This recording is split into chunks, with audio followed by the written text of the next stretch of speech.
Part 19. Across the Heavens, Marvel's Mechanical Hunter. Author, De Chuan-Chi. Chapter 181. After hearing Tony's words, Yejeju was also very moved. Tony said this because he naturally treated him as a real brother, so he said, "Tony, don't be polite to me, who said we are friends and brothers? It's natural for me to help you, isn't it? Besides, haven't you helped me a lot?"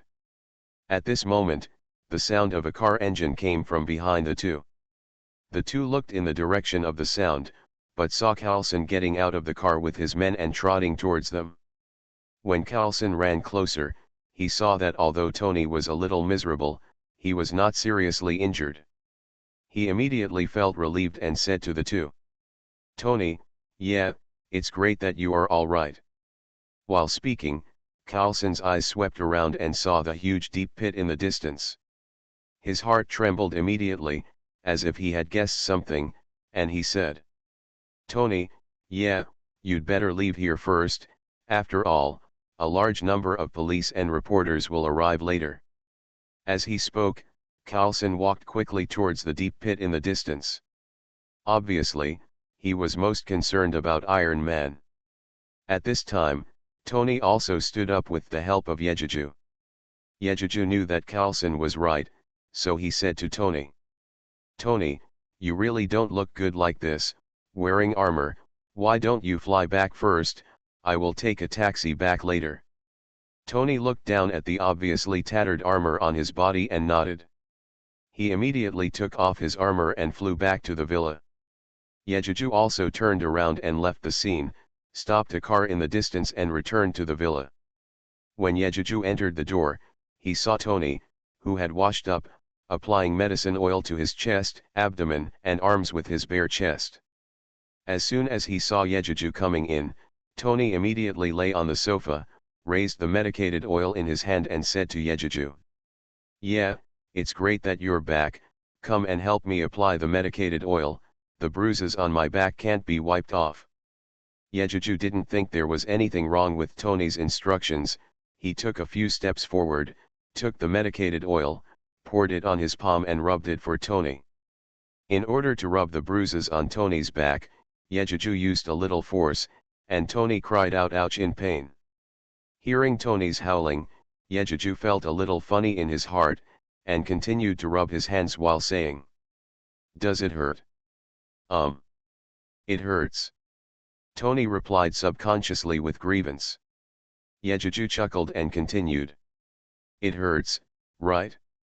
Didn't I remind you a long time ago to be careful of people with ulterior motives in the company? You didn't take it seriously and were almost killed by Obadiah. I don't know what to say to you." Hearing this, Tony was shy for a rare time, buried his head in the sofa and said in a muffled voice, Oh, didn't I also find someone, to investigate him?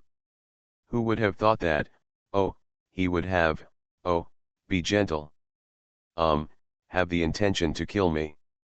Hearing this, Yejeju also understood Tony's difficulties. Although Tony behaves like a playboy all day long, he is actually a very sentimental person. Faced with the betrayal of his uncle who had taken care of and helped him for 20 years, it is understandable that he couldn't bear to hesitate. After a while, after applying medicated oil to the bruises on Tony's back and rubbing them, Yejeju patted Tony's hand and said, "Okay, get up. It will disappear in a few days." Tony got up from the sofa and said while shaking his arms, "Thank you, yeah. You saved me twice today. Together with the last time, you saved me 3 times. You tell me how you want me to repay you. As long as I can do it, I will do it." Hearing this, Yejeju didn't care much. After all, compared with the help of the system, Tony's promise was not that important. However, looking at the bruises on Tony's body, Yejeju couldn't help but feel a little sympathy. Thinking of the hardships that Tony would have to face in the future, Yejeju suddenly moved in his heart and wanted to help Tony again. Let Tony get the new elements as soon as possible and replace the current reactor. Can Tony research the subsequent armor earlier? Thinking of this, Yejuju looked at Tony putting a t-shirt on him and said, Tony, you are also an expert in physics, I think. You should know that the thing on your chest, although it can sustain your life, is also very harmful to you, and may even make you lose your life, right?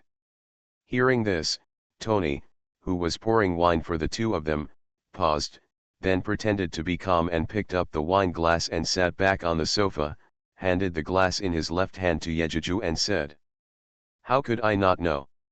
You also know that there are still many tiny shrapnel fragments in my body. Without this electromagnet, I will still die. Speaking of this after a pause, he raised his head and took a sip, shrugged and said, It's not that I haven't thought about this problem. To be honest, during the few days you were away, I have been looking for harmless elements that can replace the reactor fuel, but... After another pause, Tony showed a hint of self-mockery in his eyes and continued. No matter how much money I have or how much effort I spend, I can't find it.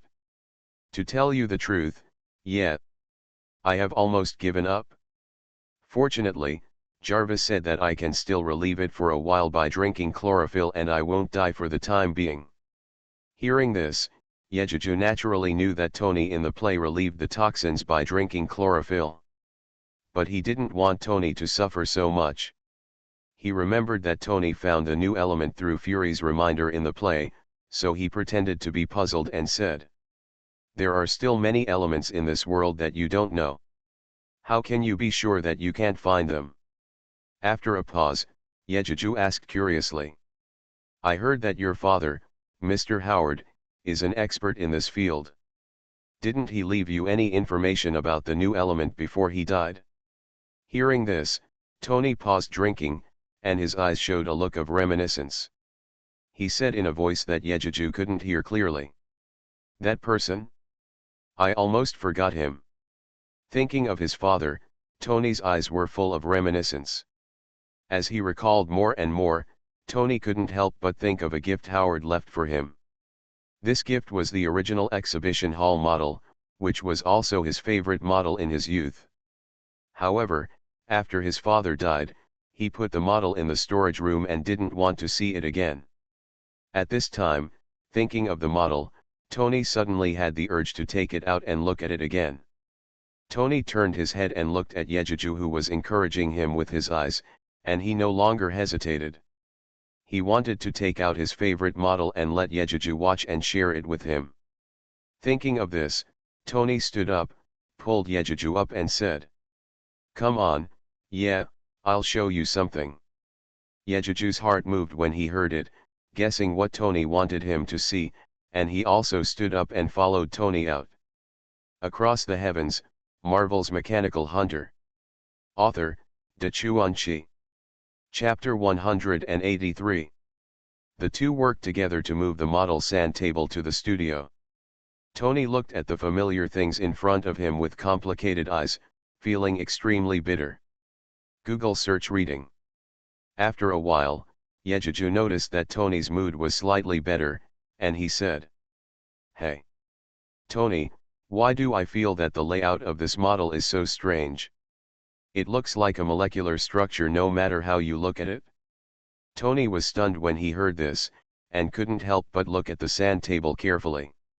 The more he looked at it, the more he felt that what Yejuju said made sense, and he couldn't help wondering in his heart. Why? When my father designed the framework of the exhibition hall, he had to design it into a molecular structure diagram. Before Tony could figure this out, Yejuju continued. Hey. Isn't that right? Even if your father likes molecular structure, it is impossible to design a building into a molecular structure. Could it be? Speaking of this, Yejuju paused, looked up at Tony, who seemed to have realized something, and the two of them spoke almost at the same time. Did he design it this way on purpose to leave you, me, the molecular composition information of a new element? After that, the two smiled tacitly. Then, Tony did not hesitate to let Jarvis copy the projection of the model, and then stretched out his hands to move the projection to the open space beside him. After doing this, Tony habitually raised his left hand, bent his right index finger and pressed it against his lower jaw and said, "Yeah, come and see Diamond Suit, Diamond Suit, Diamond Suit." After that, Tony raised his hand again to stand up the projection, and at the same time stretched out his hands to remove the garden landscape, bushes, trees, parking lots, entrances, and exits of the model. Soon, the entire projection showed a complete molecular structure diagram in front of the two people. At this time, Tony looked deeply at the image in front of him, and murmured slightly lonely, "You have been dead for 20 years, do you still want to teach me?" Yejuju also stood in the molecular structure image enlarged by Tony, and said to Tony, "It seems that your father is indeed an amazing person. At least what he left you will be the greatest wealth in your life, right?" Hearing this, Tony's eyes flashed with sadness and gratitude, turned around and hugged Yejuju excitedly and said, "Thank you, Ye. You saved me again, I don't know how to thank you." Yejuju fulfilled a small wish in his heart, and naturally he was very satisfied. He patted Tony on the back and said, "You should thank your father. I just reminded you unintentionally. It's nothing." After speaking, Yejuju paused and continued to persuade. "I think, since you have found the new element, why not get it out as soon as possible so that you don't have to worry about it anymore?" That being said, in fact, Yejuju did this for his own purpose. I let Tony find the new element in advance, and I also wanted to try whether it could trigger hidden tasks or something. But unfortunately, the system did not recognize it, so Yejuju did not give any reward. Although Yejuju was a little disappointed, he still did not want Tony's fate to be the same as in the original play, with so many disasters and even sacrificing himself to kill Thanos. Now let Tony get the new element earlier, maybe Tony will not go to that racing, and he will not encounter the whip rope. You know, in the original plot, Tony has been drinking chlorophyll to detoxify. In other words, Tony knew that his life was coming to an end, so he went to watch the racing and even went to seek excitement himself. So, now that there is a new element, maybe Tony will continue to study the Mark armor, and it is not certain whether he will go. Hearing this, Tony also indicated his agreement. After releasing Yejuju, he contacted Pepper to send him the relevant materials so that he could modify the studio to study the new element. Naturally, Yejuju was once again kept by Tony to help. Yejuju couldn't postpone it, so he had to stay. In his heart, he silently said "I'm sorry" to his little brother Parker. Because, if he stayed, Parker would have to wait for a long time to see him again. Pepper's efficiency was naturally very high. Although Natasha returned to S.H.I.E.L.D. to report after the incident, she quickly sent the necessary materials and corresponding tools to Tony through the company's channels. The two of them then buried their heads in the studio and started to modify it. This busy, Yejuju even forgot that he had stayed in the Marvel world for a month and could have traveled through time and space again. A week later, the modification was completed, and Tony was invited by the relevant authorities to attend the press conference. It was not until then that Yejuju remembered. It was because Wipso saw on TV that Tony admitted that he was Iron Man at the press conference that he decided to create the Arc Whip and attack Tony at the racetrack. Is it annoyed? Yejuju was a little annoyed. I was upset that I thought things were too simple, thinking that with my participation, Tony would not commit suicide. But I didn't think about the fact that the incident happened outside the Stark Group. How could the government conceal such a thing? Therefore, the government needs to give an explanation to the news media and the general public. As the big boss of Stark, Tony is naturally the best spokesperson and must attend the press conference. And Tony's character will never deny the fact that he is Iron Man according to others' wishes. If Tony compromised and denied, Tony would not be the most popular superhero in Marvel, Iron Man. At this time, Yejuju also figured out one thing. Although some things can be changed by human power, Some things will happen anyway. Since the appearance of whip rope is unstoppable, Yejuju naturally has to prepare in advance to avoid being confused at that time. Thinking of this, Yejuju's consciousness entered the space and carefully checked his current equipment and weapons. First of all, it is his exclusive weapon, a small energy cannon. Since this weapon is his exclusive weapon, it certainly has its unique features, but it is still a blueprint now. You have to wait until you make it to see its specific power. The second is the mechanical dog. The mechanical dog has to be said to be Yejuju's most reliable partner assistant for so long. Although there are many shortcomings, it is an indispensable and powerful helper for Yejuju at present. The next is the mechanical drone. Look at the current power of the drone. Yejuju naturally knows that the drone has no advantage over the armor made by whip rope, so he temporarily gave it up. As for other things, such as mechanical traps, they can no longer keep up with my strength at present. I hope that I will have the opportunity to upgrade the traps in the future so that they will not be eliminated. After reading this, Yejuju couldn't help but sigh, thinking that his strength was really not that good, and he had to continue to work hard. Off topic. Thanks, Pomo Piaoxiang's February ticket, book friend 201802132254233362's January ticket, Willibuyer's February ticket, book friend 140-814-2240. You are listening to Novels at Bless Up channel. Wish you happiness and luck. Please subscribe to receive new novels. How do you feel about this novel? Please like and leave a comment. Across the Heavens, Marvel's Mechanical Hunter. Author, Dachuan Chi. Chapter 184. Next, Yejuju looked at his own panel information again. I have to say that in the real world, upgrading is really slow. I have been in the Marvel world for more than a month, and my level is still level 22, but my experience is only a few thousand more. It actually gave Yejuju a strong sense of urgency in his heart. He secretly decided to find an opportunity tonight. Enter the mission world and see if you can raise your strength to a whole new level. In fact, the most important thing is that Yejuju wants his own exclusive armor. I look forward to showing off my skills and earning a lot of experience points when Loki attacks with aliens for the first time. At this time, as expected, Tony's press conference was being broadcast live on TV.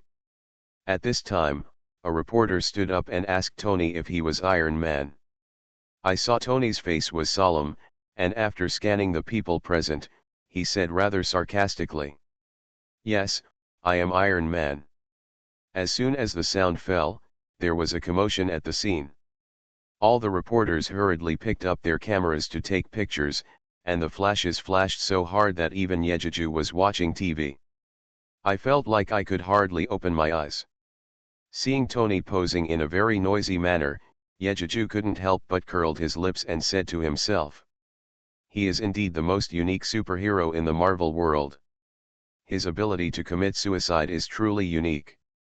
Yejuju naturally has his reasons for thinking this way. Looking back on the Iron Man trilogy and even the second Avengers movie, wasn't it all Tony's own trouble? The whipcord was drawn out by his harp. The Extremis organization was also a disaster caused by him looking down on people and making them hate him. The only life in Avengers 2 was created by him and Banner out of thin air. Thinking of this, Yejuju couldn't help but feel a headache, but he put it aside for a moment. After all, who can say for sure what has not happened yet? When Tony returned to the villa triumphantly, the two of them got into the studio again. This time, both of them turned a deaf ear to what was happening outside the window and focused on the experiment. Even Yejuju had forgotten his original plan to go to the mission world at night.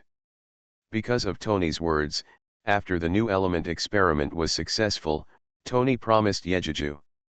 In addition to replacing his own armor reactor first, he also replaced Yejuju's mechanical dog with a new element reactor, which gave Yejuju a temptation that he couldn't refuse. Tony wanted to make a tailor-made armor for Yejuju without any conditions, but he just hoped that Yejeju would not use it easily. This temptation is not small, even though Yejeju had long given up on making his own armor under the persuasion of the system. But Tony took the initiative to make a battle armor for himself. How could Yejeju refuse? After all, when he first watched Iron Man, Yejeju, like most people, dreamed of wearing such a suit of armor to show off. Even though the system requires him not to wear it during the mission, but isn't it a very pleasant thing to wear on the go? The preparations for the experiment this time were very tedious. Although Yejeju was not a physics expert, he could still help Tony. Not much else to say, with Yejeju's own strength of more than 1,000 kilograms, the help he gave Tony was beyond what a mechanical arm could match. On the afternoon of the third day of the experiment, the two of them wore goggles and looked at a triangular piece of metal in front of them with serious expressions. Then the two of them focused their attention on the diamond-shaped metal cylinder in the middle of the pipe. These two metals plus special rays are the key to synthesizing new elements. Everything is ready, success or failure depends on this. Tony took a deep breath and said to Yejeju beside him, "Yeah, let's start." After Yejeju heard the words, he quickly walked to the electric switch on the side and reached out to close the electric switch. Suddenly, the sound of sizzling electricity sounded in the studio. Then the special ray generator behind the two people began to rapidly deliver white rays. Soon, the rays quickly converged on the metal rhombus cylinder along the pipes that had been arranged long ago. Immediately afterwards, after being illuminated by the special ray, the diamond-shaped cylinder shone with a dazzling light, almost blinding the two people's eyes. This is not over yet. The diamond-shaped cylinder refracts an even more dazzling light, cutting and burning through all the objects along the path of the ray. Perhaps the energy of this ray was too great, causing the entire pipeline to shake unsteadily as if it could not withstand such a huge energy. Especially Tony, who was holding a huge wrench with both hands, almost lost his grip and was knocked to the ground. Fortunately, Yejeju was there. Seeing this, he rushed forward without hesitation, grabbed the wrench, and used both hands to control the wrench tightly. Then, follow the instructions of Tony, who looked scared on the side. Yejeju moved the wrench steadily, directing the rays reflected from the diamond-shaped metal pillars to the triangular metal sandwiched in the middle. This is Yejeju. If Tony comes, it's really hard to say whether he can complete the process of synthesizing new elements. The rays were directed to the triangular metal, and something strange happened. The triangular metal, which was originally dull, suddenly glowed with dazzling white light after being irradiated by the ray. This light is far more dazzling than the light emitted by the previous reactor, showing the huge energy contained in it. The entire synthesis process is completed only after the triangular metal is completely transformed into a new element that flashes with dazzling white light. Seeing this, Tony hurriedly turned off the power switch, and everything became quiet, leaving only the triangular new element still emitting dazzling brilliance. Tony didn't have time to clap his hands with Yejeju to celebrate, and immediately stepped forward, picked up the new element with the tweezers that had been prepared long ago, and looked at it carefully for a while. Then he put the new element into a brand new reactor that had been prepared long ago. The next moment, the new reactor started to operate with a humming sound. Seeing this, Tony concealed his excitement and said solemnly, "Jarvis, test the energy intensity of the new reactor." After a while, Jarvis' voice came from the air. "Sir, the new reactor has fully met the safety standards, and the energy intensity is about 3 times that of the original reactor. That is to say, sir, you can develop new energy weapons for the armor." On hearing this, Tony's serious face relaxed, and he hugged Yejeju, who helped him a lot, and said, "Yeah, thank you so much, I succeeded, I don't have to die." Haha. Yejeju was also happy. The new reactor means that the combat effectiveness of his mechanical dog will also be greatly improved. Not to mention much, a laser weapon is Yejeju's rarest energy weapon. Of course, this still depends on Tony, After all, weapon design and development is Tony's strength, isn't it?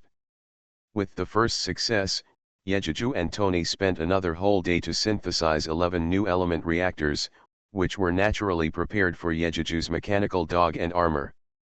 Across the Heavens, Marvel's Mechanical Hunter. Author, Dachuan. Chapter 185. Next, after learning about Yejeju's plan, Tony spent a little more time installing laser weapons in the eyes of the mechanical dog. Rightward arrow Google search reading. The reactor on the chest has also been maximized, and an arc pulse cannon has been installed to enhance the mechanical dog's combat capabilities. In this way, Yejeju was extremely satisfied. Of course, there is also the steel armor that Tony designed and made for him, which he is most looking forward to. As mentioned before, Tony originally did not want to make a suit for Yejeju. But after what happened this time, he figured it out. Writing this, I hope readers will remember our domain name Taiwan Novel Network Rightward Arrow. Yejeju clearly knew how to make a battle armor, but he didn't have one. Then, the only reason is Yejeju had the technology, but he had no money to buy the materials needed to make the armor. In this case, of course he would give his best friend and brother a set of armor, as a way of expressing his gratitude. In the next few days, Tony worked overtime to modify his armor, upgrading Mark II to Mark III. The new armor is much more powerful than the Mark II in terms of functions and capabilities. The next step is to design the armor that Yejeju wants.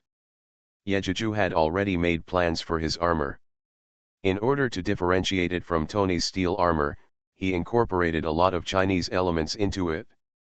The helmet is no longer a visor like Tony's, but there is a layer of helmets like those of ancient generals outside the visor.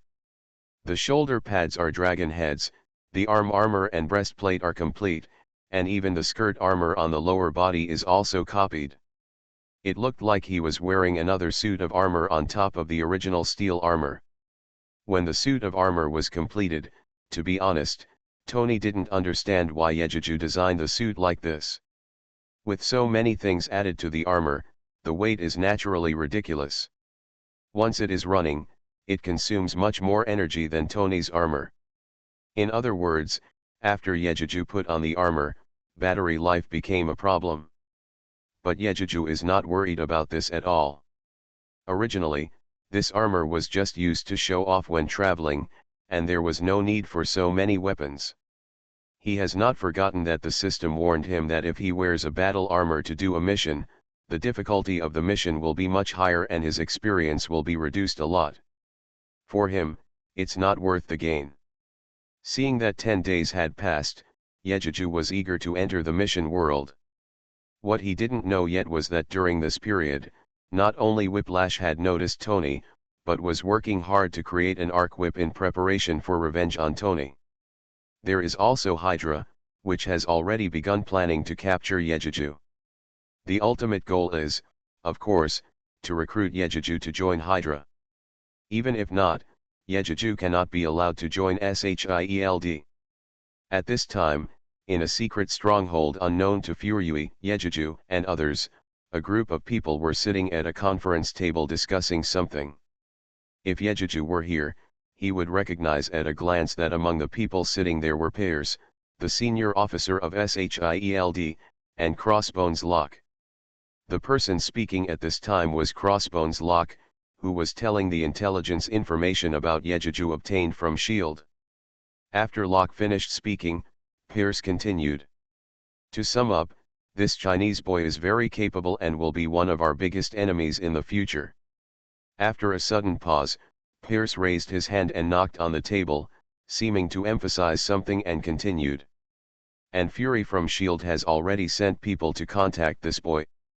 Needless to say, its purpose is to draw him into S.H.I.E.L.D., and he will eventually become our enemy.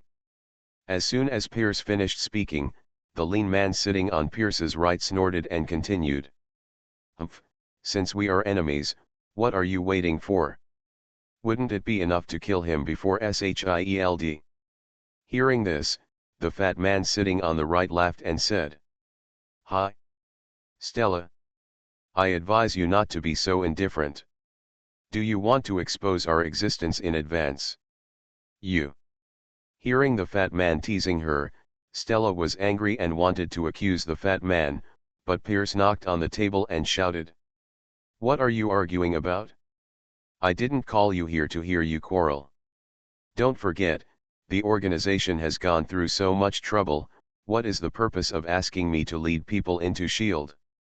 Interrupted by Pierce, Stella and Fatty immediately shut up and stopped talking. They glared at each other unconvincedly, then turned away and stopped looking at each other. After stopping the two people from arguing, Pierce continued. There is also news that our mortal enemy Steve has been resurrected by S.H.I.E.L.D. Hearing this, Stella and Fatty immediately became serious. It was obvious that even if they had conflicts with each other, they also knew the priorities of the matter when it came to Steve. Just listen to Pierce continue to say. We have known Fury's plan for a long time. In order to deal with those uncontrollable forces, he will establish a special sect composed entirely of elites. And Steve was obviously an indispensable part of his establishment of that department. And our goal is S.H.I.E.L.D.'s current experimental sky carrier. So, for this thing, according to the original plan, should we start the Winter Soldier plan in advance? After hearing this, Stella and the fat man lowered their heads and thought for a while, and then the fat man said. Winter Soldier is very unstable now, especially Barnes. He is still in the process of brainwashing. If something goes wrong, it will be more trouble than gain. So, are we too hasty to launch the plan now? After listening to the fat man's words, Pierce also pondered for a while and said. Baron Zima is right, I am too hasty. After a pause, Pierce continued. However, we can't just do nothing about it. We can first provoke the conflict between the Chinese boy and S.H.I.E.L.D. Isn't it also beneficial to us? Baron Stella, Baron Zima, what do you think? Hearing this, Stella and Zima looked at each other and nodded in agreement. Next, the three leaders of Hydra began to discuss seriously. The focus of the discussion was naturally how to lead Steve out and cause a conflict with Yejeju, so that S.H.I.E.L.D. and Yejeju would become enemies. In order to successfully implement this plan, they would even sacrifice one or two Hydra spies who were finally hidden in S.H.I.E.L.D. Yejeju naturally didn't know about all this, and at this time he was busy in the space. This time, he was busy, naturally, to repair the damaged mounts and mechanical dogs before entering the mission world. It was also good that Yejeju had enough materials in the space. Although he couldn't make a small energy reactor by himself, it was more than enough to just repair it. At the same time, Steve, who had recovered, was doing recovery training in the training room. At this time, he was wearing a t-shirt and shorts, punching the sandbag in front of him hard. Across the Heavens, Marvel's Mechanical Hunter. Author, De Chuanchi. Chapter 186. Perhaps because he was too depressed, Steve punched through the sandbag with his last punch. Google search reading. The sand in the sandbag flowed to the ground from the gap between Steve's fist and the sandbag. Steve panted slightly, hugged the sandbag, and leaned his head on the sandbag, not knowing what he was thinking. Speaking of which, there is a reason why Steve is like this. After waking up, after a period of hesitation, he realized that it was already decades after the victory of World War II. And the two people he wanted to see the most, one had been dead for 20 years, and the other. He was also seen in the hospital. Carter is no longer the sexy, mature, and charming female agent she was back then. Instead, she is an old woman lying in a hospital bed waiting to die. All along, what he hoped for the most in his heart turned into a fantasy in the end. How could he not feel hesitant and lost? I don't even know what meaning my resurrection will have to me. At this moment, there was applause from behind. Steve turned back and glanced behind him, only to see the Fury he had seen since waking up. Not wanting to talk to the bald man, Steve took out his hand and bent down to pick up the sandbags that he had knocked to the ground. Fury, who was ignored by Steve, was not angry. He clapped his hands and walked up to Steve and said, "Steve, you shouldn't be confused. Although times have changed, you are still a hero to the people of the United States. The people and the country still need you." Hearing this, Steve ignored Fury and continued to collect the sandbags scattered on the ground. Diamond suit, diamond suit, diamond suit, diamond suit. Obviously, what Fury said had no effect on him. Fury is so shrewd, he naturally knows what Steve is thinking. Just like him before, he also hesitated after the Vietnam War ended, but after joining SHIELD, he found a new goal, which was to maintain peace in the United States and the Earth. Since Steve, like him, was willing to sacrifice everything for this country, he was sure to persuade Steve. Thinking of this, Fury continued. "I understand you, Steve. You participated in World War II and came through the war years. Although it is a peaceful era now, our enemies are still emerging endlessly. We still need super soldiers like you to stand up again and protect the country you once loved and those ordinary people. I hope you can cheer up, join SHIELD, and continue to work for the tranquility of the country and people." Hearing this, Steve paused for a moment in packing the sandbags, apparently listening to Fury's words. Seeing this, Fury smiled with satisfaction, but he understood that haste makes waste. Obviously, getting Steve back is not something that can happen in a day or two. Today's effect has been achieved. Fury reached out and patted Steve on the shoulder and said, "Steve, I hope you can think about it carefully and stay true to your mission and heart. I'm always waiting for you to join me." After saying that, Fury walked towards the door of the training room and thought proudly. "Now, with Steve, my Avengers can finally be brought to life." "Haha, Tony, yeah, what about you?" In the guest room of Tony's house, Yejuju, who was lying on the bed, opened his eyes, exhaled and murmured to himself. "Finally everything is done, it's time to enter the world of missions." After saying that, Yejuju sat up from the bed and said to the system in his heart, "System, I want to travel through time and space." System. "Okay host.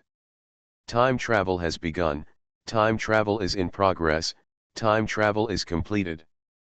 This world is the Terminator world, and the host can stay in this world for 1 year." There was a trance in front of my eyes, and the surrounding scenery gradually became clear. Upon entering, you will see a town that resembles the scenery of the United States in the late 1990s. After listening to the system's prompts, Yejuju naturally knew what kind of world he was in now. Terminator. Yejuju shouldn't be too familiar with this world. In short, it is an intelligent program that has generated emotions and launched a doomsday war in order to clean up mankind. The remaining humans, led by leader John Connor, rose up in resistance and gradually gained the upper hand in the war with the robot army led by Skynet. In order to deal with the remaining human leaders, Skynet sent robots to travel through time and space and go back to the past to kill John Connor, the future human leader. Humanity was naturally not willing to perish, so it sent robots to protect the young human leader. As a result, a series of assassinations and protective battles took place. Although Yejuju understands all this, he doesn't know which Terminator part he is currently in. "I don't even know whether my enemy is the muscular robot T-800, the Mercury-like T-1000 that can't be killed, or the TX with ever-changing weapons, or even the T-5000 made with real nanotechnology." But no matter who it was, Yejuju was very interested in having close contact with them. Maybe you can get unexpected benefits from them. Thinking of this, Yejuju released his mount from the space to chase the wind. After riding it, he headed towards the town. As soon as he entered the town, Yejuju, who was wandering around, saw the familiar pet hospital and immediately knew which Terminator it was. "Isn't this the pet hospital of the heroine Kate Brewster in Terminator 3? In this film, the robot T-850 played by Schwarzenegger is no longer a killer, but a loyal thug who protects Connor. The enemy of their group is the almost omnipotent beauty robot TX sent by Skynet. Speaking of TX, Yejeju couldn't help but think of that cool and cold blonde beauty. However, after thinking about it for a moment, Yejeju put away his dirty thoughts and decided to get ready as soon as possible. Thinking of this, Yejeju found a hotel near the pet hospital and stayed in it. At this time, the protagonist John Connor was riding a motorcycle towards the town. The heroine in the play, Kate Brewster, is shopping in the store with her boyfriend. After resting for a few hours, it was already past 10 o'clock at night, and there were almost no pedestrians outside the town. Yejeju released 10 mechanical flies in the space and put the entire town under surveillance. At this time, it was in a store window in Beverly Hills, almost 100 miles away. Suddenly, light sparks and arcs flashed continuously. The plastic mannequin in the window melted instantly due to the heat of the sparks and lightning, and the glass of the window was melted to create a circular pit. Then, in the light of the electric sparks, a blonde beauty with thorns all over her body appeared. When I saw the beauty, her eyes were cold and emotionless. After shaking her head and looking around, she walked out of the window and walked towards a sports car on the roadside. At the same moment, in the wilderness on the outskirts, the light, sparks and arcs flickered, and finally a man with thorns all over his body, but with unusually well-developed muscles, was revealed. You are listening to Novels at Bless Up channel. Wish you happiness and luck. Please subscribe to receive new novels. How do you feel about this novel? Please like and leave a comment. Across the Heavens, Marvel's Mechanical Hunter. Author, Dachuan Chi. Chapter 187. After the man stood up, as if he had already had a goal, he walked towards the town not far away. The occurrence of the two abnormal situations made Yejeju, who was 100 miles away, feel palpitations. I vaguely felt that the plot seemed to have begun. Sure enough, on the road more than 10 miles away from Yejeju, Connor was just startled by an animal in the middle of the road. In order to avoid the animal, his motorcycle fell and he fell to the ground several times. In the end, Connor, whose motorcycle was damaged, had no choice but to stagger on the road to stop a truck and head towards the town where Yejeju was. Google searched Can. Half an hour later, the picture monitored by the mechanical fly came from the road south of the town. In the picture, the truck stopped on the side of the road, and a young man got off the car. Seeing this familiar face, Yejeju knew that the plot had officially begun. Looking at the picture, Connor staggered towards the pet hospital. Yejeju lowered his head and thought for a while, then he took out a set of clothes from the space and changed into them, then he opened the door and walked out. Yejeju, who walked out of the door, had changed a lot. Wearing a light yellow police uniform on Yejeju, his slightly immature face looked a little trustworthy. He wore a cowboy police hat with a police badge on his head, and a revolver was inserted in the holster on his waist. Standing far away, he watched Connor pry open the door of the pet hospital and sneak in. After waiting for another half an hour, he saw the pickup truck with a trunk installed in the play, which had a lot of scenes in the play, drove to the door of the store. Yejeju then walked slowly towards the pet hospital. Sure enough, before he reached the hospital, he heard shouting and fighting sounds coming from the store. Yejeju smiled slightly, quickened his pace and entered the store, then shouted loudly, "I am a policeman, what happened here?" Hearing Yejeju's voice, Kate was surprised and wanted to answer loudly. But she was careless and was hugged and covered by the panicked Connor, choking the voice that was about to shout in her throat. Kate's mouth was covered, and she struggled non-stop, making a woohoo sound from her mouth. Yejeju laughed in his heart and said, "Is anyone there? I'm coming in." While speaking, Yejeju had already stepped into the room. At a glance, Kate was seen in Connor's arms, and both of them fell to the ground, with Kate's mouth and neck tightly covered by Connor. Her legs were also entangled by Connor's legs, unable to break free. After putting on a full show, Yejuju immediately pulled out a pistol from his waist and shouted at the two men. "Stop, who are you? Stand up." Seeing this, Connor smiled bitterly, released Kate and raised her hands. After the restraints were untied, Kate jumped up flexibly from the ground, and turned around and kicked Connor in the stomach without any courtesy. The kick was quite powerful, and Connor curled up like a shrimp, and did not forget to raise his hands high, but he couldn't help but screamed "Oh!" Kate then turned around and ran to Yejuju, and said to him gratefully, "I am the owner of this pet hospital. He is the thief who broke in. Mr. Police, please arrest him quickly." Hearing this, Yejuju stopped Kate from continuing to speak, and asked while looking at Connor, "Sir, do you have anything to explain? Stand up and answer." Connor was stunned when he heard this. Obviously, he didn't expect the police to be so polite to him, but he stood up from the ground and said, "Mr. Police, I said I just came in to steal some medicine, do you believe it?" Hearing this, Yejuju hadn't expressed his opinion yet, but Kate shouted angrily, "You liar, you must be a drug addict, otherwise how come all the stolen drugs are special painkillers?"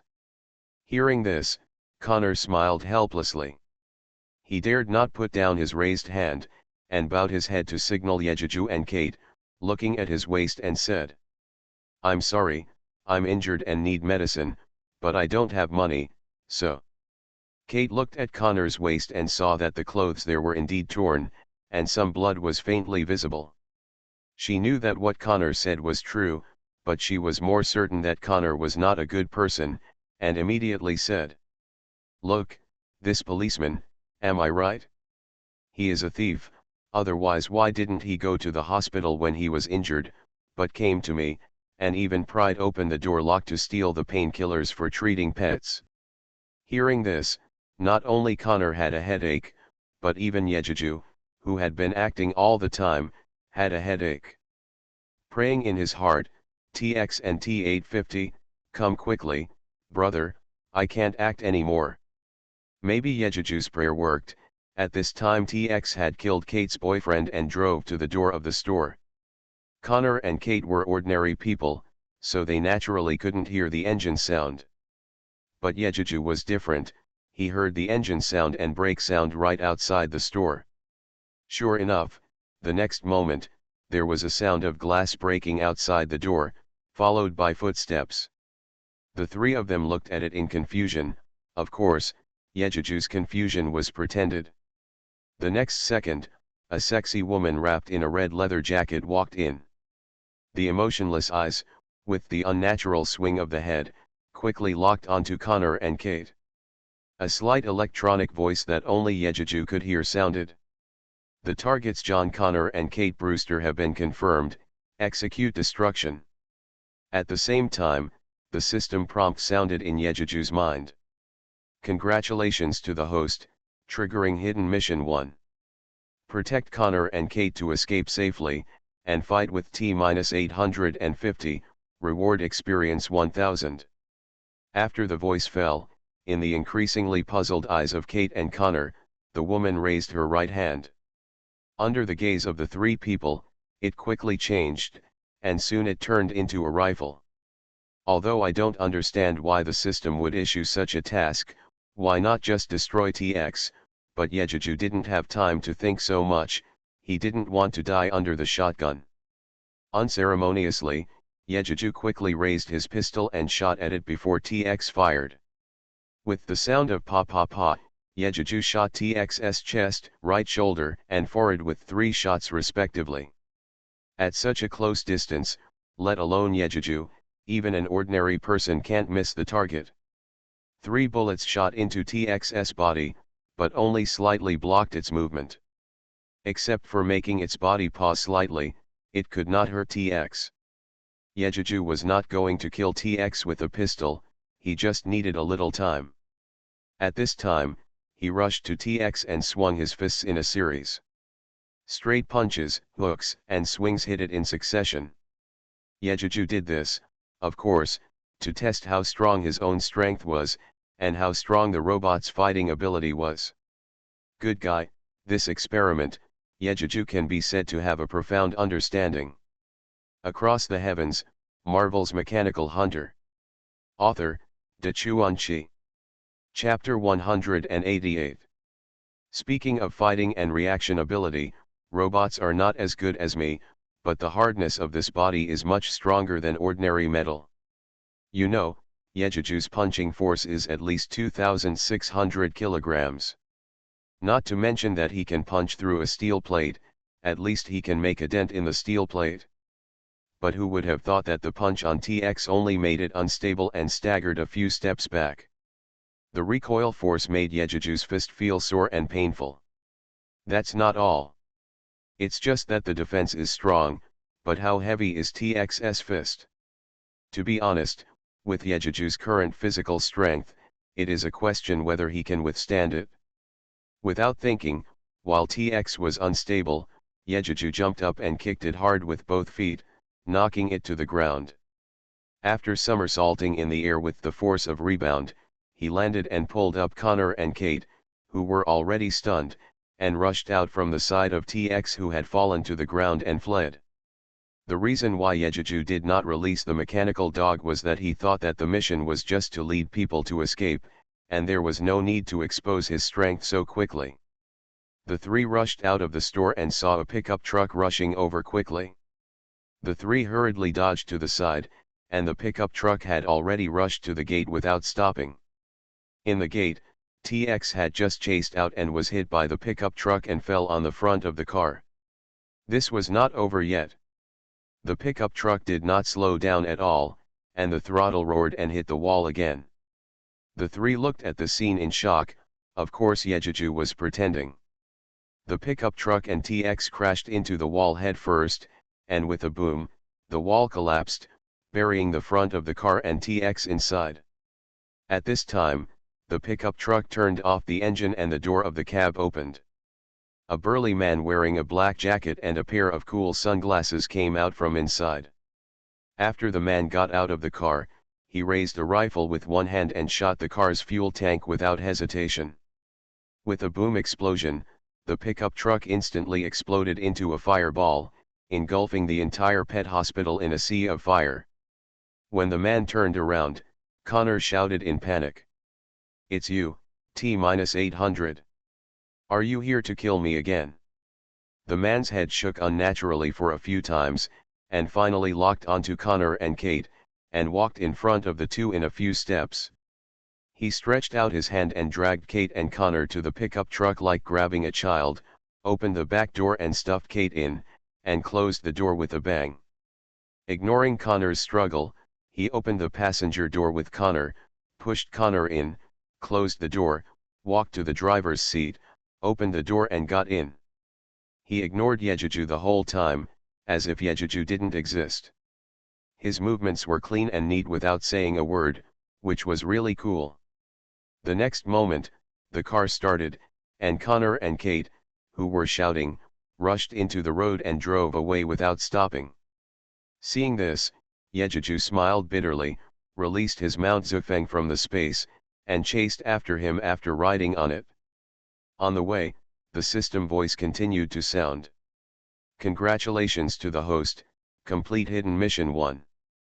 Protect Connor and Kate to escape safely, and compete with T-850, and reward 1000 experience. Trigger Hidden Mission 2. Gain Connor's trust, reward 1000 experience." In the van, Connor huddled in his mount, looking at the driving T-850 and asked, "Are you him? What are you doing here? And who is that woman? Is she here to kill me too?" The driving T-850 said without turning back. "I am T-850, sent by you to protect you. As for that woman, she was sent by Skynet to kill you. She is the latest robot TX." Hearing this, Connor looked at T-850 in disbelief, pointed at his nose and said, "I." T-850 no longer answered Connor and continued to drive coldly. Seeing this, Connor smiled helplessly, feeling that tonight was like a dream, and his mind was full of random thoughts. A few years ago, he and his mother had destroyed Skynet, so why hasn't the future changed? What was the meaning of his mother's sacrifice? Thinking of this, Connor suddenly fell silent, staring out the window with lifeless eyes. It was also at this glance that he saw Yejuju, who was chasing closely behind him on a motorcycle that was so cool. At this moment, Connor suddenly felt hopeful, and just when he was about to turn around and ask T-850, he heard Kate's voice of hitting the car and shouting. Seeing this, Connor looked at T-850 and asked, "Even if you are here to protect me, why do you bring Kate with you?" T-850 continued to drive and answered coldly, "Because she is your future wife and one of the deputy commanders of the resistance army, she is naturally also among the protected ones." Hearing this, Connor was immediately upset and cursed. "Shit, how is this possible? How can I like a woman who is older than me and so fierce?" At this point, Connor reacted and wanted T-850 to drive the car to the side of the road and wait for Yejuju to catch up. Subconsciously, Connor inexplicably believed in Yejuju. He didn't know why. Maybe it's because Yejuju protected himself and Kate without hesitation before? Or maybe it was Yejuju's ability to knock the female robot to the ground that made Connor believe in Yejuju more. In short, compared to emotionless robots, his kind seems to be more worthy of his trust. At this time, at the pet hospital, the fire brigade and police who received the fire alarm rushed here. In the sea of fire, TX had stood up intact. After changing the cutting gun transformed into a normal hand in his right hand, he took advantage of the chaos and left the hospital. Then he got on a fire truck crane, controlled the vehicles at the scene and caused chaos, and then drove the fire truck onto the road. A few hours later, the sky gradually became brighter. When I originally thought that TX would not be able to find many people for the time being, I did not expect that Yejuju was too hasty in pursuit and ignored the enthusiastic people. Because Yejuju was wearing a police uniform and driving too fast, passers-by mistakenly thought he was chasing a gangster, so they called the police. Inevitably, the whereabouts of several people were also monitored by TX, who immediately chased them. An hour later, Yejuju was the first to notice the fire crane chasing behind him. I looked back and saw that it was 200 to 300 meters away. Yejuju clearly saw TX with a cold face through the wide windshield of the fire crane. Yejuju turned around and cursed shit, then stepped on the accelerator and chased after him. Connor saw Yejuju chasing closer and closer, rolled down the window and asked, "Mr. Police, is something wrong?" Facing Connor's cold humor, Yejuju shouted, "I'm fine, but you are in trouble. That woman is chasing me." "Nunu mouth," Yejuju said jokingly. "Did you see the big guy in the back? She's inside." Across the Heavens, Marvel's Mechanical Hunter. Author, Dachuan. Chapter 189. Sure enough, Connor's expression suddenly changed. He stuck his head out and looked behind the car. Sure enough, he saw a fire truck driving like a road bully behind him. Google search reading. He was so frightened that he quickly retracted his head and said to T-850, "Damn, that piece of shit killer robot is coming after me." While he was talking, the crane behind him was getting closer and closer, and the system sound sounded again. Congratulations to the host, triggering Hidden Mission 3. Assist T-850 and stop TX from chasing Connor and Kate, and you will be rewarded with experience *5000. After listening to the system prompts, Yejuju felt happy, but he still didn't understand why the system didn't directly issue a mission to kill TX. This is indeed what Yejuju thought wrong. It's easy to say that it was easier for him to destroy the T-850. After all, compared to the TX that can liquefy, the physical T-850 is really not that difficult. Without the help of special circumstances, Yejeju would have been unable to completely destroy TX with his current methods. There was no time to think about why. Yejeju shouted loudly to Connor. "I'll help you stop it." After saying that, Yejeju began to turn around. Under Connor's dumbfounded gaze, the two wheels of the motorcycle under Yejeju rolled on the spot in such a weird way. The car body tilted, turned around abruptly, and roared towards the crane. This really subverted Connor's cognition. He had never seen a motorcycle that could turn around so magically. If he hadn't seen it with his own eyes, he would have even suspected that his eyes were hallucinating. Unable to hold back his curiosity, Connor stuck his head out of the car window and looked behind him without blinking, looking forward to another magical performance from Yejeju. Behind him, Yejeju's Zuifeng was already rushing towards the fire crane. The two were more than 100 meters apart. With a thought from Yejeju, energy bullets were continuously ejected from Zuifeng's energy gun barrel, all of which were shot at the windshield of the crane. TX, who was driving, suddenly moved the steering wheel with both hands. The front of the car swung rapidly and rushed to the left. But he still couldn't completely dodge the energy bullets fired by Zuifeng, and several bullet holes were made in the windshield. Yejeju's behavior undoubtedly angered TX. He pressed the accelerator to the bottom, the crane engine roared, the car's speed increased to the limit, and it slammed into Yejeju fiercely. The distance of 100 meters only lasted a second or two, and the two sides were almost about to collide. Connor, who stretched his head to watch, couldn't help but exclaimed. He knew it without even thinking. Motorcycles and cranes are like giants and babies.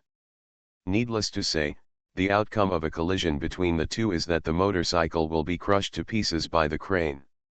Diamond suit, diamond suit, diamond suit, diamond suit. As for Yejeju, who was riding a bicycle, he must also die. The next second, the truth was completely beyond Connor and TX's expectations. Yejeju, who was about to collide with the front of the crane, suddenly turned the motorcycle sideways. After the two wheels rolled on the ground for several times, the motorcycle magically jumped out from the front of the crane sideways, and passed by the crane in a blink of an eye. The huge size of the crane blocked Yejeju's figure, who was falling behind. Connor could no longer see Yejeju, and he couldn't help but worry about Yejeju. After Yejeju rushed past the crane, Zuifeng moved sideways again, and the car body turned sideways again. The wheels rolled and turned around very quickly. As soon as the accelerator was turned, he accelerated and chased the crane in front. Yejeju, who was chasing after the crane closely, considered that the firepower of chasing the wind was too weak, so in order to complete the task, he released two wolves from the space. As soon as the two wolves appeared, they received Yejeju's order and immediately separated, one on the left and one on the right. One person and two pets surrounded the crane from the left, middle, and right. While TX was driving, he glanced at the left and right rear view mirrors and the reversing mirror, and saw that Yejeju was still chasing closely behind him. There were also two strange robot dogs chasing after them, causing their artificial intelligence to almost shut down. No wonder it would be like this. After all, it seems that robot dog-type robots can only be found by their master Skynet in the apocalyptic war. From the beginning to the end, humans have never had decent robots or machine creatures. Then, why is there a robot dog here? Could it be that a robot dog rebelled and surrendered to humans? At this moment, the two wolves had caught up with the crane, one on the left and the other on the right. The two wolves were running and opened their mouths at the same time. The next second, several energy shells, much larger than ordinary bullets, were ejected from the dog's mouth and shot towards the windows on both sides of the cab. TX subconsciously felt that he could not be hit by the energy shells. He quickly turned the steering wheel left and right with both hands, and the crane immediately drove in an S shape, dodging the energy shells fired by the two wolf warriors. However, the crane body next to the cab was not spared. It was immediately hit by energy cannonballs, melting the metal car into several fist-sized holes. There was even white smoke rising from the exposed edge of the pit. Ahead, a very anxious Connor saw that the crane was about to catch up to him. But inexplicably, he saw that the crane was bending left and right. Connor's first reaction was, "The policeman is not dead yet, and is still behind to intercept the crane." This reaction was unclear, but Connor somehow believed it was Yejuju. Not to mention what Connor thought, TX frowned. After a quick calculation, the synthetic brain came to a conclusion. If it doesn't kill Yejuju and the two robot dogs behind it, it can't think of chasing the two target people without scruples. So, TX, who was chasing Connor's car in front, made a wrong decision. With both hands, the steering wheel was violently turned, and the huge body of the crane suddenly crossed on the road, blocking the entire road. Obviously, TX wanted to use the huge size of the crane to block the entire road, so that Yejuju's lover, who had no time to brake, would crash into the body of the crane. In this way, even if Yejuju didn't die, he would be seriously injured. In this way, it would be much easier for it to deal with the seriously injured Yejuju and the two robot dogs. After killing Yejuju, it would be no difficulty to chase Connor and Kate. It was a good idea, but it ignored that Yejuju was not an ordinary person, and Yejuju's mount was even more like black technology. Suddenly, the crane in front turned sideways, and Yejuju and the two werewolves chasing behind did not slow down at all, and it seemed that they were going to hit the crane head-on. But just when they were about to catch up with the crane, the two werewolves that caught up first jumped up one after another and jumped onto the crane easily. You should know that the werewolf has been transformed by Tony and has a small energy reactor to supply energy. The speed of the werewolf with full power has exceeded the previous 200, reaching a speed almost the speed of sound. Naturally, it caught up with the crane first, leaving Yejuju far behind by about 100 meters. You are listening to Novels at Bless Up channel. Wish you happiness and luck. Please subscribe to receive new novels. How do you feel about this novel? Please like and leave a comment. Across the Heavens, Marvel's Mechanical Hunter. Author, Dachuan Chi. Chapter 190. Yejuju followed and took his hands off the handlebars. With a thought, he took out the small energy cannon in the space. He shot at the cab of the crane without hesitation.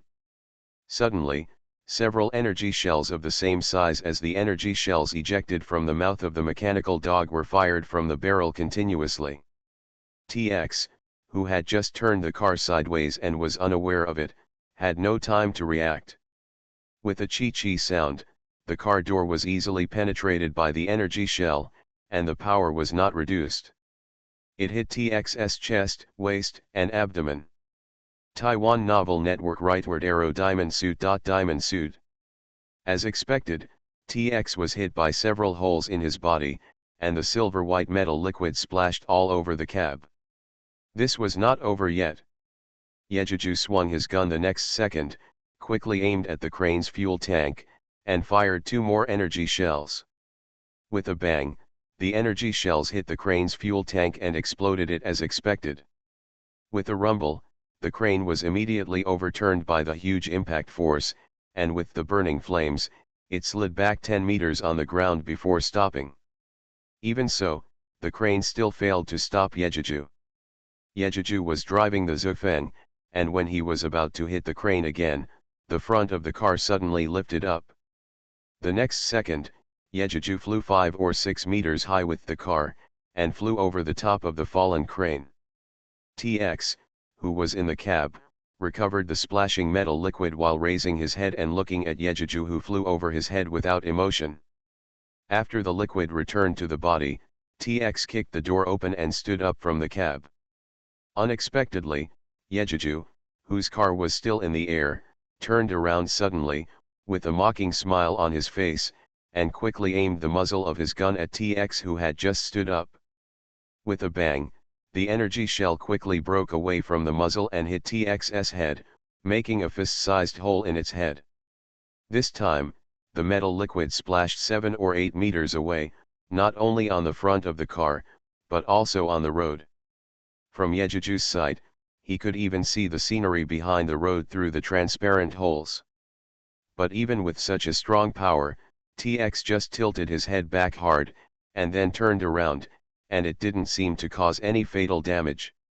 Seeing this, Yejiju couldn't help feeling disappointed, and he also understood why the system didn't issue him the task of killing TX. After 2 battles with TX, since the energy cannon couldn't completely kill TX.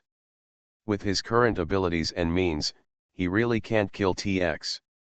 When Zufeng fell to the ground, Yejiju retracted the small energy cannon and his thoughts, and he accelerated to chase Connor and others who had already rushed out 400 or 500 meters. Fortunately, this road is straight. Even if Connor and others are already a mile away from Yejiju, they can still see the silhouette of the vehicle from a distance, otherwise Yejiju would have to spend some time looking for them. As for the 2 werewolves running with Yejiju's mount, Yejiju was too lazy to put them into the space. Anyway, Connor and others will see them sooner or later. In this case, it is better to let Connor see it earlier, show enough strength, and get Connor's trust. Yejiju's departure was seen by TX, who only had one eye left, but because he had to recover the metal liquid splashed on the ground, he could not chase him immediately.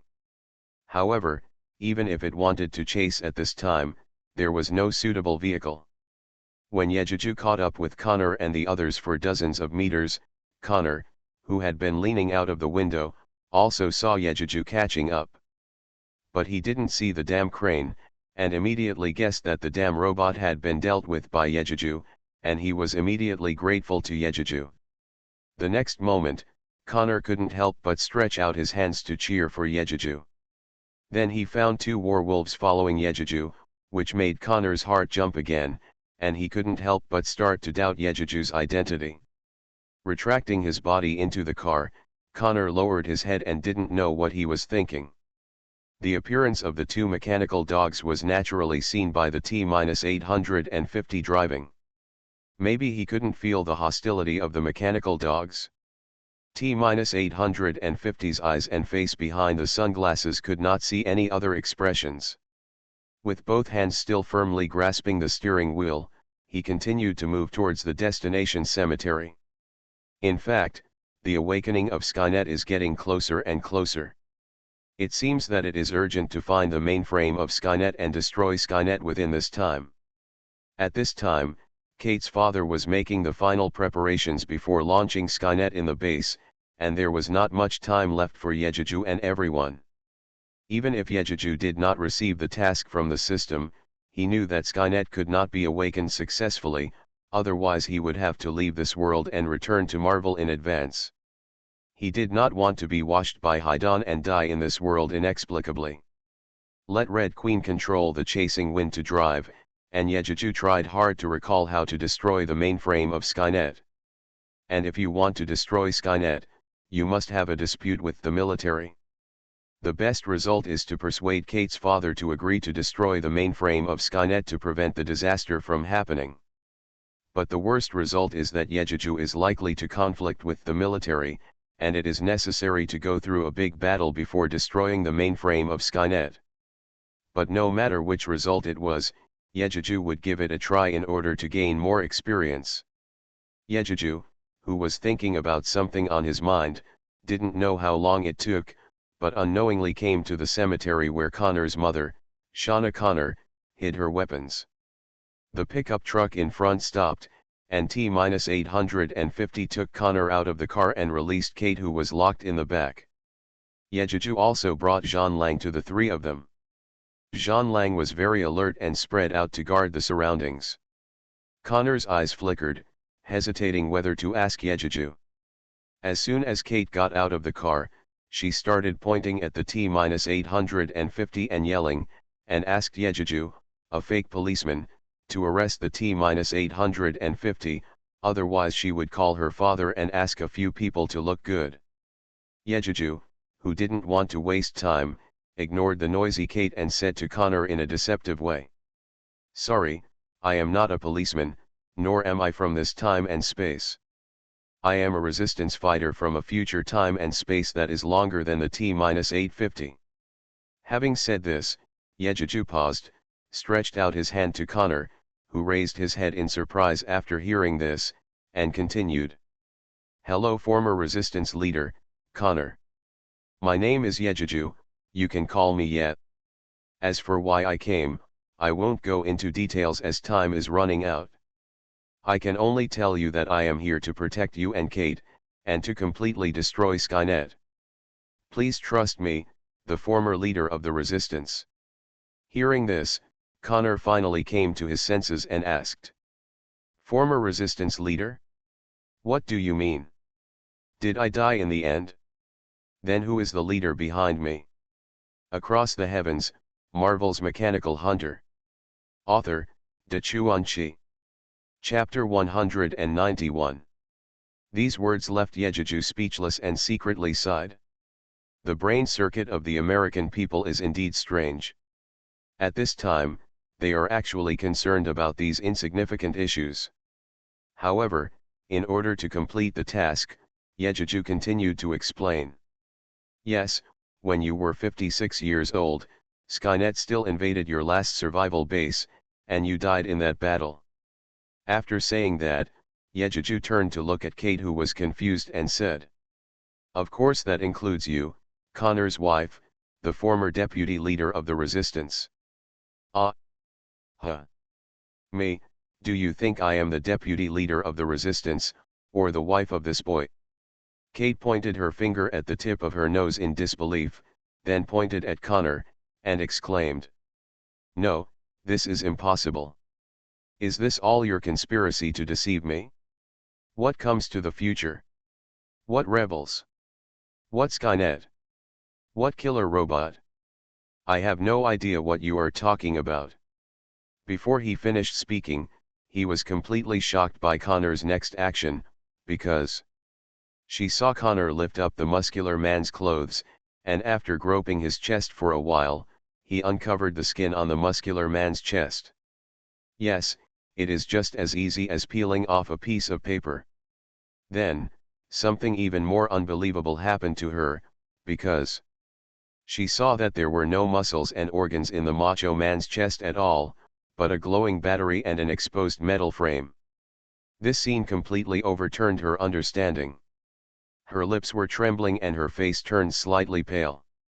When she was about to say something else, she heard Yejuju say.